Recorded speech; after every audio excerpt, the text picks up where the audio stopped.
Assalamu alaikum and welcome back to another episode of the Manifesting Muslimah Ramadan series, Aligning with Allah. In today's episode, we're going to be talking about the dua, specifically why sometimes it feels awkward when we don't know who we're talking to. And this sounds a little strange, doesn't it? Because we know who we're talking to. We're talking to Allah subhanahu wa ta'ala, right? We know that in theory, right? This is about taking this theory or idea or concept of Allah and making it real. You know, it's no longer enough for us to have a sort of rough concept, draft, whatever, of who Allah is. This whole Ramadan series is about taking this draft, this concept, and making it real for us, understanding that it is more than just someone that is somewhere far away and who will judge us on Judgment Day, but it is someone that is with us every single day. And specifically also when we're using the tool and the gift and the blessing that is the dua. And especially now during the month of Ramadan, we are encouraged to make more du'as. We're encouraged to speak more to Allah, especially with the coming of Laylatul Qadr, where, you know, we can potentially be changing our destiny for, inshallah, the better, right? For the next year, inshallah. And so we want to know how to utilize the dua in a beneficial way. And so when the duas right now feel awkward, when they feel hollow, when they feel empty, when they feel strange, weird, whatever you want to call it, distant, forced, then we're not making the best of this tool that we've been given by Allah subhanahu wa ta'ala. The dua, I think, is quite often a slightly misunderstood blessing, tool, gift that Allah has given us. I'm struggling to figure out what word I want to use because it is all of the above. So I will use it interchangeably, but it is such a misunderstood blessing from Allah in many ways, and in many ways also such a minimized tool for us. You know, we use it. It's not that we don't use it enough. Of course, inshallah, I'm also hoping for you that you're making lots of du'as, but it's almost like we're minimizing the ability of what the du'a can be for us. And we're doing that when we're just saying, just make the dua. You've got to do it like this. You've got to say these things. You've got to face this way. This is how you should dress. This is how you should speak. And then the dua will be answered. We're minimizing the ability and the scope and the reach of what a dua can actually do. A heartfelt, genuine dua where we are opening up and speaking directly to Allah from the position that we're standing in and our understanding of who Allah is. And that is such a shame, because I have likened it before, and astaghfirullah, may Allah, I hope Allah understands what I mean. And of course he does, because it's Allah subhanahu wa ta'ala, but I hope you also don't misunderstand what I'm saying. But you know how when we're kids, we wish that we could do magic. We wish that we had a magic wand and stuff. Like, I don't know if it's probably revealing my age and whatever, but I grew up in my teenage years watching Sabrina the Teenage Witch, the original, not the remastered, all of those ones. With, what was her name? I want to say Melissa Joan Hart. I could be wrong, but I think that is the one. But I grew up watching that on TV, and she had like the magic books, and then there was also Charmed. Do you remember that show on TV? And there were so many shows around like doing magic and magic spells, and like, I can make this person do that. I can give myself a new wardrobe. I can do that. And the idea, right? The idea of, magic in that sense, and being able to have like either a book of spells or a magic wand or something like that. Oh my goodness, please don't tell me I was the only one. I refuse to believe that I was the only one. And in fact, if you say you didn't want that at some point, or still to this day would like something to that effect, I will say that you're a liar. That is what I will say. Because how tempting would it be if we could just do all of those things? But of course, we don't have that tool, or do we?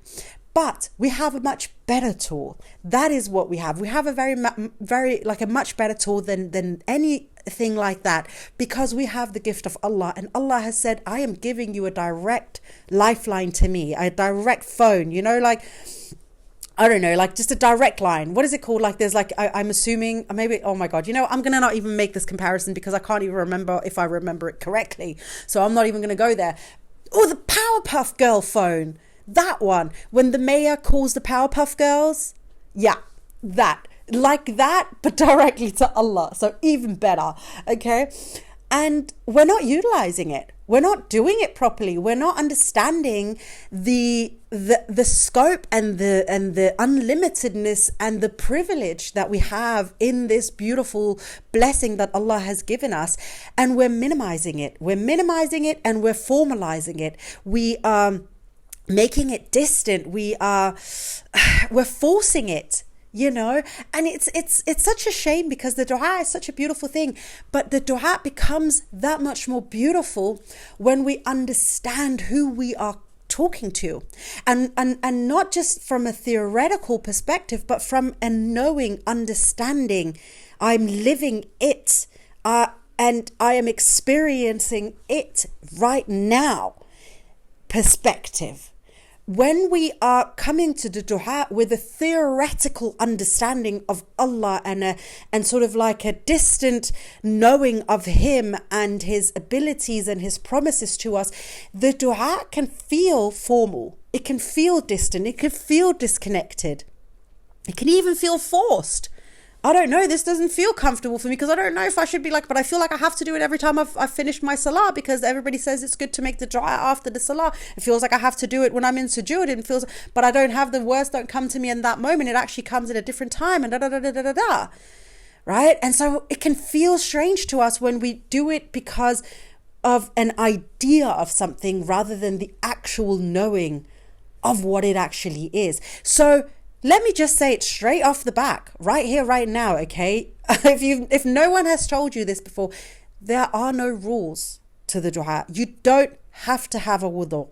You don't have to do it after you've prayed. You don't have to say anything specifically. You don't even have to give praise to Allah or to His Messenger, sallallahu alaihi wasallam. You don't have to do any of those things. Those are obviously preferred, they're good things to do. There are blessings in it. Allah loves it when we do those things, but it is not a must. Allah doesn't say do all of these things and then I will answer. He says call on me and I'll answer.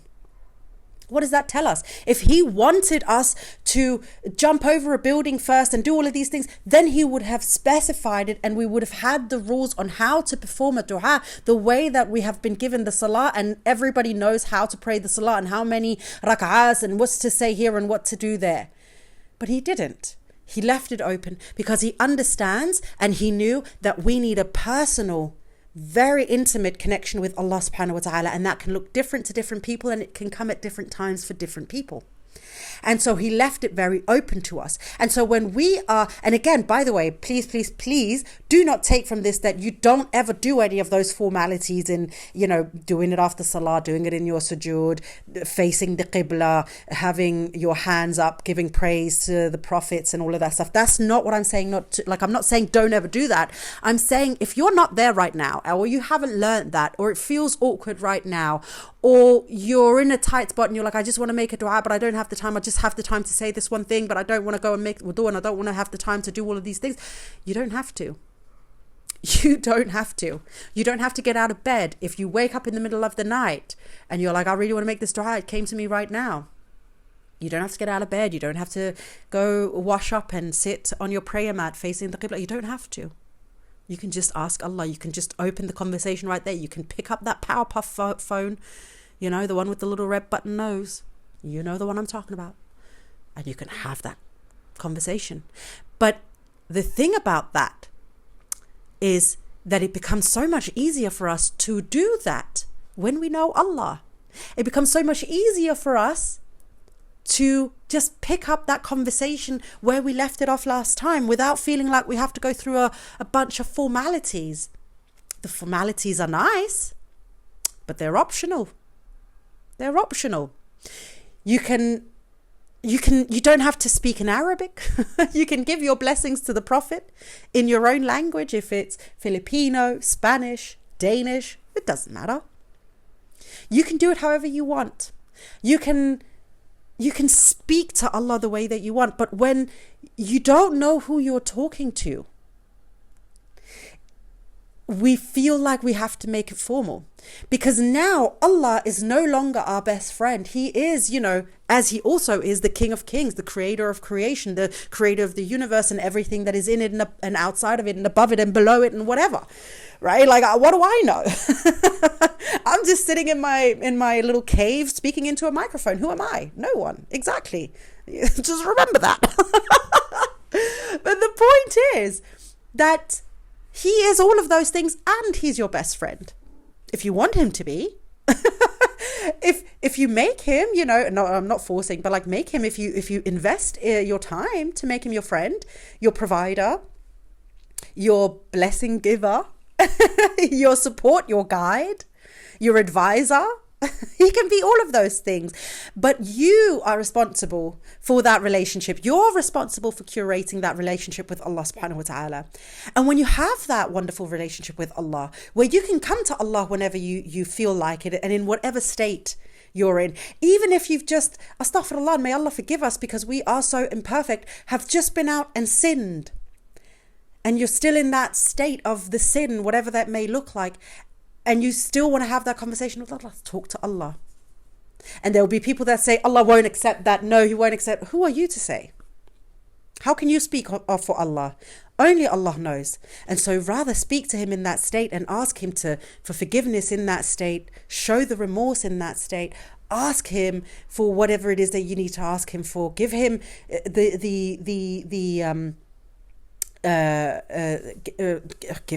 sorry, I lost my train of thought there.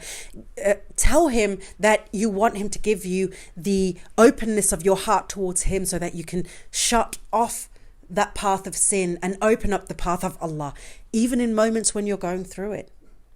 You should never, ever, ever stop yourself from having a conversation with Allah, even in the darkest of times. Allah is still there, and he will still hear you, and he will still speak back to you and answer you. He has promised us that every single dua will be answered. Every single dua will be answered. And he's not putting that with a bunch of conditions. We do that.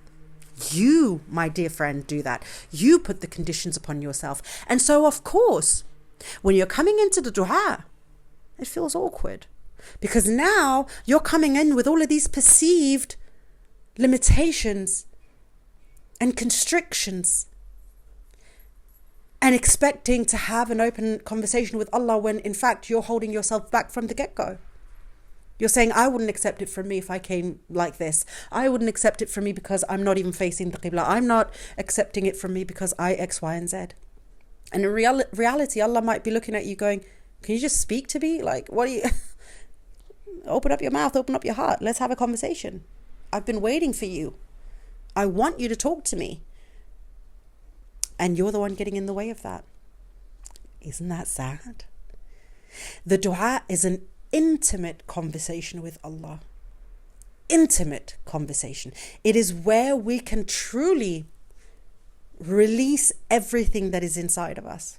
The good, the bad, the ugly. Yeah.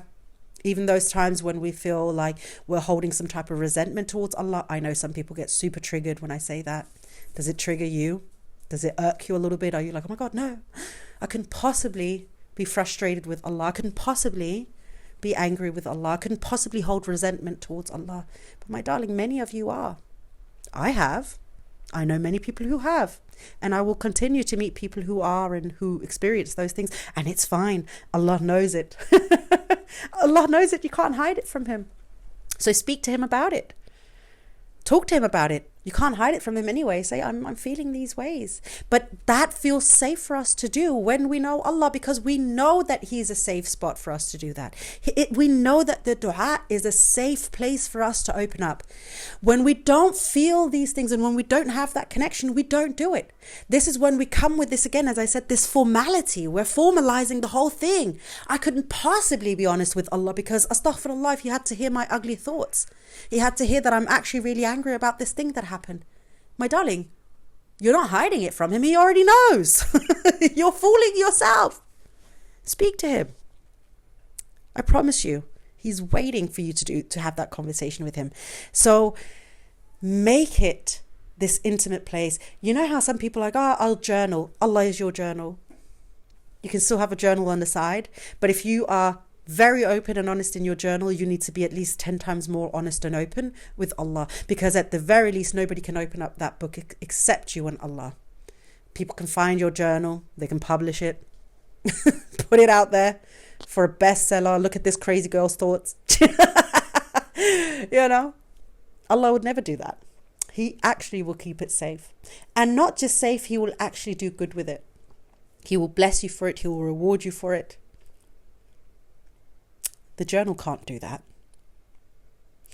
So if your dua feels awkward, that to me is the biggest telltale sign that you need to have a willingness to create a relationship with Allah, to form a connection that is deeply intimate to what it is between the two of you. And that will mean that it may look different than what my relationship with Allah looks like. It means that it'll look different to what you've been told perhaps it should look like. And that's okay. That's the whole point. It is between you and Allah, just as it is on Yawm al-Qiyamah. Nobody else will be there. It's you and Allah. So you might as well have a good relationship so that when you meet each other, he'll say, I already know you. We've had many conversations. And you can say, I know we've had many conversations and it's nice to finally meet you. Inshallah, it'll be a pleasant day for all of us. Or a pleasant 50,000 years. Isn't that what they say it is? Oh my God, just the thought alone is such a huge concept that is so hard to fathom. All right, my darling, that is what I want to leave you with in today's episode. As usual, feel free to share this Ramadan series on your socials with friends. Help me spread the word of my podcast. And all that good stuff. Reach out to me over on Instagram at Manifesting Muslimah, and I will see you inshallah in tomorrow's episode. But until then, my darling friend, please don't forget to live in love.